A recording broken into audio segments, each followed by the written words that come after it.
Fala pessoal, bom dia! Vamos lá para mais um giro de mercado e hoje, sexta-feira, aquele famoso sextou, né? Então, dia 26 de abril, voltaremos a falar sobre mercado aqui na sexta-feira. Exatamente. O giro de mercado volta porque muita gente me mandou mensagem e solicitou o retorno do giro de mercado. Então, se assim querem, assim teremos e vão voltar, beleza? Bom, vamos seguir aqui sem mais delongas. Quem vos fala sou eu, Vinícius Vilas Boas, assessor de investimento da XP Investimentos, sócio do escritório Cashwise, investidor desde 2007, idealizador aqui do canal e esse escurinho aqui que vos fala, beleza? Chegou aqui agora no canal, não deixem de se inscrever, ativar o sininho de notificação, dar aquele like e compartilhar esse vídeo com a maioria dos seus amigos. E aqui é o Morning Call com fatos e dados sem viés, tá? Aqui todos os ativos que eu mencionar não tem recomendação de compra e nem de venda, tá? A gente só vai fazer aqui um estudo e alguns comentários. A decisão é sua, o capital é seu. Então, você é quem tem que apertar o botão e entender se tem que comprar ou não. Mas não deixem de analisar e conversar sempre com o seu assessor, com o seu planejador financeiro, enfim, com quem cuida da sua carteira junto com você. Quem te auxilia, na verdade. Show? Vamos agora aqui para o vídeo. O que aconteceu no mercado? Né? Nós tivemos as bolsas norte-americanas, né, ontem cedendo um pouco mais, beleza? Mas nós tivemos dois dados que acabaram impactando. Aí eu vou falar até para três dados. O primeiro dado foi o PIB norte-americano. O PIB norte-americano apresentou uma alta de 1,6%, beleza? Sendo que o esperado era 2,4%, ou seja, veio abaixo do esperado. Mas vendo nisso aí foi muito ruim para as bolsas, o mercado norte-americano, a economia começou a desacelerar. Não, calma galera, calma. O dado veio abaixo do que a galera esperava. Uma coisa é o que você espera, você está projetando, outra coisa é o que realmente é. Quando a gente olha o dado por dentro, a gente vê que o consumo das famílias, que o PIB, ele tem o consumo das famílias, tem um investimento, né, os gastos do governo, tem investimentos e tem ali a balança comercial. Então você tem uma fórmula no PIB. O que puxou o PIB para baixo não foi o consumo das famílias. A família lá continua consumindo, certo? Se a família está consumindo, quer dizer que as pessoas estão empregadas, as pessoas estão ganhando dinheiro e estão gastando dinheiro, beleza? Agora, a balança comercial, que também faz parte ali do PIB, né, que são ali exportações menos as importações, pesaram na fórmula do PIB e trouxeram o PIB para baixo. Ponto. Então, quando você olha um número, o resultado final foi ruim, mas quando você olha o número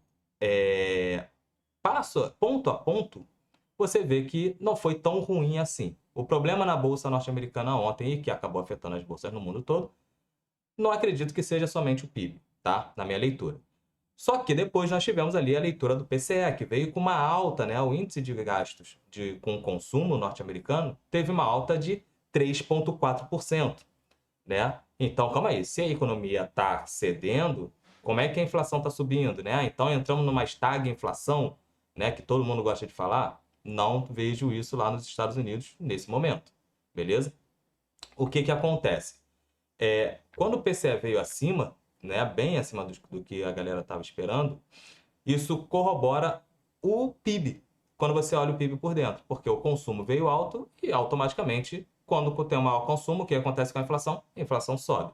Aí a porca começa a torcer o rabo, porque a expectativa agora do mercado para corte ou não de juros norte-americano foi para 20% de não haver corte esse ano no mercado norte-americano. Aí os treasuries começam a ganhar um pouco mais de força, né? Aí a bolsa começa a precificar um pouco mais para baixo, tudo na mais perfeita ordem, tá? Das suas correlações. Nós tivemos também a divulgação do balanço da Meta, né? Então a Meta divulgou um lucro líquido, receita e ganhos com publicidade acima da expectativa. Opa, beleza, então a empresa lucrou mais, a empresa teve uma receita maior, ganhou mais com publicidade, né? Então, qual foi o problema que fez com que a Meta caísse 10% e acabasse arrastando, né, e pesasse bastante ali nos índices ali norte-americanos? Então, nós tivemos ali, Nasdaq caiu 0,64%, Bolsa de Tecnologia, que a tecnologia pesa muito no S&P, que por sua vez recuou 0,46%. E nós tivemos ali o Dow Jones com 0,98%, que tem menos influência ali sobre, é menos influenciado pelo setor de tecnologia, beleza? Beleza. Só que, com esse tombo de 10,63%, é uma expectativa que o mercado tem que os gastos com a empresa, né, vão aumentar devido à inteligência artificial. Beleza, os gastos vão aumentar, mas vão aumentar quanto? Até mesmo pelo guidance que a empresa passou. O gasto vai aumentar quanto? Mas o quanto de receita e de lucro pode vir. Então, aproveitem a galera que está aí do longo prazo, aproveitem as oportunidades. Caso você tenha meta na carteira, avalie o número por dentro, tá? Não deixe de analisar o número ali por dentro, beleza? Vou passar rapidamente aqui como é que estão as bolsas no momento, né? Nós temos aqui as bolsas norte-americanas tendenciando uma abertura positiva. Nós temos aqui Ásia e Oceania. Vamos para a Europa. Europa majoritariamente no campo positivo e Ásia e Oceania majoritariamente no campo positivo, somente a Austrália com 1,26% negativo. Ou seja, o mundo todo está tendenciando um risk-on, né? Ou seja, a galera ávida a tomar risco, certo? Quando a gente olha o petróleo também é levemente positivo, né? O WTI trabalhando em $84, o Brent trabalhando na casa do $88. O índice dólar que deu aquela pancada das últimas semanas, né? O nosso dólar, a nossa dolita acabou subindo bastante. Eu vou apresentar o dólar aqui para vocês. Está basicamente neutro, 0,03% de alta, ou seja, não muda muita coisa. O que muda no dólar? 0,25, 0,30, tanto para cima quanto para baixo. Deixa o dólar mais direcional. Mesma coisa que acontece com o ouro. A galera que opera ouro é quando o ouro está ali 0,50, 0,55, 0,60, tanto para cima quanto para baixo. Deixa o ativo direcional, tá? O ativo ganha direção, ganha ali uma velocidade na tendência, tá? Bom, os treasuries norte-americanos, preço subindo, rendimento caindo. O que acontece? Isso facilita, né? Corrobora aqui, né? Ajuda aqui a nosso risk-on, tá? A galera tomar um pouco mais de risco. Ibovão da Massa na semana amargando 0,38%, no ano 7,11%, beleza? Os setores que mais impactaram aqui no ano nessa queda, nós temos aqui o setor imobiliário, nós temos o setor de consumo caindo 13,8% e nós temos aqui o setor aqui de elétricas, né? Então, o índice aqui das elétricas caindo aí na casa de 10%. Opa, e tem aqui as small caps, que automaticamente, quando a curva de juros é pressionada para cima, né, ela ganha força. O que acontece com as small caps? São as que mais sofrem, beleza? Bom, vamos trazer aqui o nosso Ibovão da Massa, o que aconteceu com o Ibovespa, né? Então, ontem, no Ibovão da Massa, nós tivemos algumas questões. Opa! Volta lá. Nós tivemos algumas questões. Vale acabando caindo, né? Nós tivemos aí um resultado da Vale não tão bom quanto a galera esperava, né? Nós temos aí o minério de ferro ainda patinando bastante, e isso acaba impactando no índice de materiais básicos. Mas nós tivemos aqui, ó, setor de petróleo e gás ganhando bastante força e destaque aí para a nossa querida Petro, com 2,4% de alta, porque nós tivemos ali o Lula, né? O presidente Luiz Inácio Lula da Silva, né? Trabalhando aí, né? Dando aquela alegria para o povo do mercado, a distribuição da metade, né? Ainda retida dos dividendos extras da Petrobras. Então, isso acabou animando bastante os investidores da estatal, fazendo o preço a ação subir e ganhando aí 2,4% de movimento, tá? A gente está falando aí de um movimento de 2,7 bilhões de reais no giro da estatal, beleza? Setor financeiro, que é um setor que pesa bastante no Ibovespa também, ficou no campo negativo junto com materiais básicos, então petróleo e gás deveria subir e subir muito ali para poder entregar um resultado diferente para o nosso Ibovão da Massa. Só do que o nosso querido Ibovespa, ele ficou aqui basicamente no 0 a 0, tá? No 0 a 0. Olhando aqui no diário, 0,08% de queda, né? O que aconteceu? Abriu, despencou e depois começou a dar aquela retomada, tá? Ou seja, o mercado ainda acreditando que essa ponta baixa do caixote pode perdurar por mais tempo, até porque a gente entrou agora num direcional para baixo, a gente tem essa lateralização. Vini, por que você vai manter essa lateralização? Porque ainda temos incertezas. Quais são as incertezas? Questões fiscais. O que aconteceu ontem, né? nós tivemos ali a pauta-bomba, que seria a questão da PEC do quinquênio. Deixa eu até falar aqui que é um trava-línguas do cacete, tá? Cadê? Quinquênio. Eita, pronto.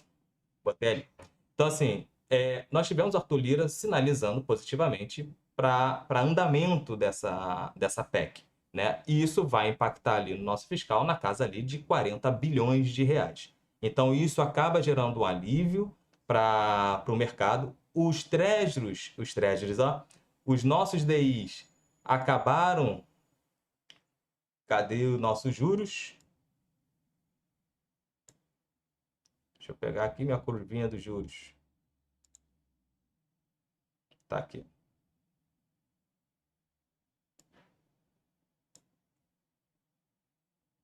Nossos juros acabou ficando menos pressionado e isso acaba. Deixa eu tirar o gráfico. Isso acaba gerando um alívio. Então, quando a gente olha na curva, aqui, ó, 2024, todo mundo caindo, 25 caindo, 26, vamos olhar ali para o meio da curva ali, 28, ganhando um pouco mais de força. Quando a gente olha ali para a ponta longa, né, 2030 e tudo ganhando um pouco mais de força. Beleza. Mas ficando dentro da estabilidade, tá? Ficando dentro da estabilidade. Então, nós tivemos aquela pressão inicial, mas o mercado acabando dando aquele alívio, né? Então, a ponta longa subiu e depois veio recuando e isso acaba melhorando o aspecto no mercado. Vamos para a nossa doleta. O dólar que veio naquela lateralização, né, por bom tempo, e eu via mencionando para vocês aqui no giro de mercado que, ganhando os 5,10, nós teríamos aí stops, e esses stops podem trazer aqui até os 5,30 e depois a gente tem aí uma linha aí de resistência, tá? O que o Campos Neto falou, né, nessa época, né, durante esses dias aí? Falou que simplesmente o Banco Central, se não houver liquidez, porque quando tem stop, a doleta poderia subir no vazio, o Banco Central iria intervir, tá? Então, olhando aqui, o dólar agora deu aquela realizada normal de qualquer ativo, né? Então, vamos pegar nessa pernada de alta aqui, ó, até os 5,30. O dólar tá ali agora, ó, os 5,15 naquela região ali, 5,15, 5,16. Se voltar a ganhar, trabalhar acima dos 5,20, pode voltar aqui para trabalhar acima ali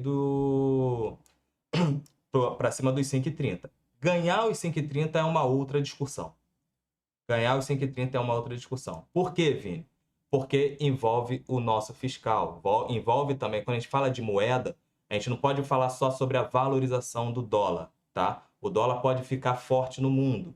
Porém, se nós tivermos as commodities ganhando força e o nosso fiscal aqui mais tranquilo, nós podemos ter uma valorização do nosso real. E quando o real se valoriza frente ao dólar. Então, a gente pode ter esse contrapeso aí. Então, não é só olhar lá para fora, tem que olhar aqui dentro também o que impacta na nossa moeda. Show? Bom, agora vamos olhar aqui o que nós temos de agenda para o dia. Nós temos aqui, hoje na sexta-feira, nós temos a divulgação do IPCA 15 pelo IBGE, né? Então, a nossa inflação, a prévia da inflação de abril, certo? Que são a inflação dos primeiros 15 dias de abril.